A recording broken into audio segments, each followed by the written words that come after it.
you today? Very well. I How are you? I'm doing great. I loved Polar Bear. I felt it was so like bittersweet almost, getting to see the memories and then reflecting in the new life. Mhm. Young parenthood seems to be a very strong theme, both of penguins and now polar bear.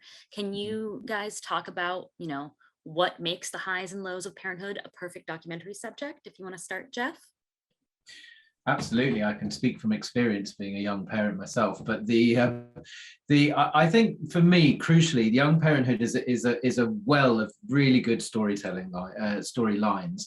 Simply because you're dealing with one side of the offspring of the child, as it were, that is learning about the world, and then you have an animal that already knows a lot about the world, and that transfer of information and behavior, both in animals and in humans, is an extraordinary thing. The fact that behavior gets passed on through generations, and so that it's such a well of great storylines that I think it's always been a fantastic theme for Disneynature. I also think that it gives you the opportunity to expand on character. I think no animal parent, no human parent is perfect, and I think that's a real joy to celebrate and to explore and to see that actually, although animals by design are very, very good in their environments, as polar bears are, they are the master of their environments. They're not perfect, they make mistakes, and I think that's also a really great storyline to explore. So for me, I think you could that it's almost it's a gift that keeps on giving in many ways, that relationship, and long may that last. Absolutely. And speaking of character, what is the process by which you decide this is the perfect animal protagonist for us? What are the qualities you're looking for? And then how do you pair those qualities with the perfect narration or voiceover like Catherine Keener's? Alastair? We think very hard with all the Disneynature films that we've made about what is the sort of essence really of the animal. And to be honest, the essence of a polar bear is loneliness. They are loners, particularly the males. So to be honest, apart from the clear power of the family narrative, we knew we had to have a female story because only females have the cubs. And so that was obviously going to be our key narrative. We chose very deliberately to tell the story of a 15-year-old bear, female bear, looking back at her life, because over that period in Svalbard, where we made the film, there has been very significant change in the ice. A shorter narrative period would not have allowed us to tell that story so powerfully. And those were the key reasons for choosing the story that we chose. You both obviously have plenty of experience in these environments, and I'm sure a lot of research goes into choosing the subject and what you're looking for. But do you ever learn anything new or surprising as you go, especially with polar bears, Jeff? Always. I mean, I wouldn't turn up to work if I didn't know that I was going to learn something, from the animal that we're filming.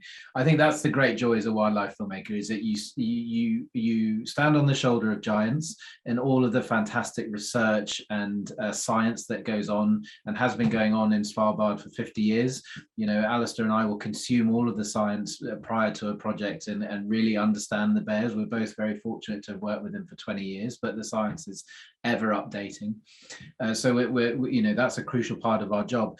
But even still, the time that we spend and our field teams spend in the field allows us to witness and capture things that science has never seen before. And I think therein lies the magic of a really great wildlife documentary and a wildlife film, is the ability to show our audiences things that really are being witnessed for the first time and are not part of a scientific paper, but are just part of the serendipity that nature can put in front of you at any moment. And that's a great inspiration for me, and I know for Alastair as well. And how does that serendipity lend itself to the collaboration process between your work and then the actual writing of the script, if you will?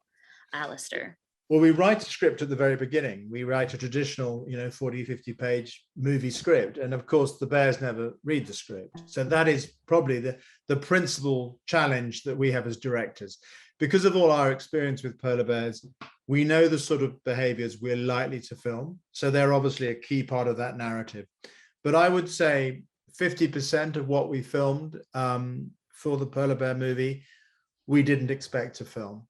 And that is the joy and also the challenge, because when those amazing things happen, you then have to think, okay, how does this fit into our overall narrative? Because if it doesn't fit into the overall narrative, it's not going to work. From the moment the film starts to the when it fades to black at the end, you've got to engage the audience with the characters. They've got to care about the characters. And if you lose touch with that, and that's actually unique to Disneynature. It's not true of the documentary work we do. It's interesting. Often in a film about polar bears, you might involve other animals and have, you know, in a nature documentary, you would. We find with Disneynature, those other characters quickly fall away because they're getting between the audience and their emotional engagement with the character, in this case, our mother and her cubs. Global warming and just changes in the environment, we obviously see how that affects the animals on screen on an intimate level, but it has much larger consequences, you know, for the whole world. What do each of you hope this film brings to light or inspires audiences to do in reaction to that? I would say that our job is to show our audiences a part of the world that they would never have seen on their own, you know, and the wonder of the natural world is the first and foremost thing that we do. But that as a building block for people to understand just what we stand to lose through our actions and the actions of humans on the climate is an incredible, powerful pairing. You know, and so for us, when we're trying to communicate that message, beauty is central to the message and wonder is central to the message. But then once we've built that it's really important that our audiences walk away with an understanding that empowers them to go and find out more, to take action, which we can all do through our individual choices, and also to speak truth to power, you know, to hold those people who are in our governments and in our businesses to account for their actions as well. And I really, really hope that the film does that. Now, you, with penguins and with polar bear, we've obviously have seen you guys in very cold climates. Is there any other place you would like to go? Are there any other types of animals that you guys would like to explore filming? Do you know, it's challenging choosing a star for a Disneynature film because these movies have to be 70-75 minutes long. And there are lots of animals that frankly don't do enough to engage people for that length. And it's always been one of the hardest challenges in selecting our stars. And you could argue, I think we're 6, 7, 8 films down the line now, we may have gone for the low-hanging fruit. But no, I mean, nobody's ever made a Disneynature film about wolves. And Jeff and I would love to do that. I would love to see that, actually. Are there any stars that you guys would like to work with that you think would lend their talents very well to animal protagonists?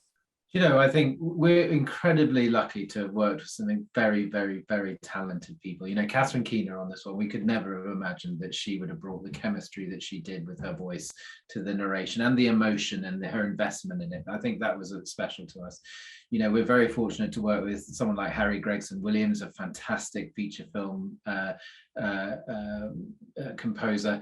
You know, those things are special for us because, you know, our world is animals. You know, we live and we breathe the natural world.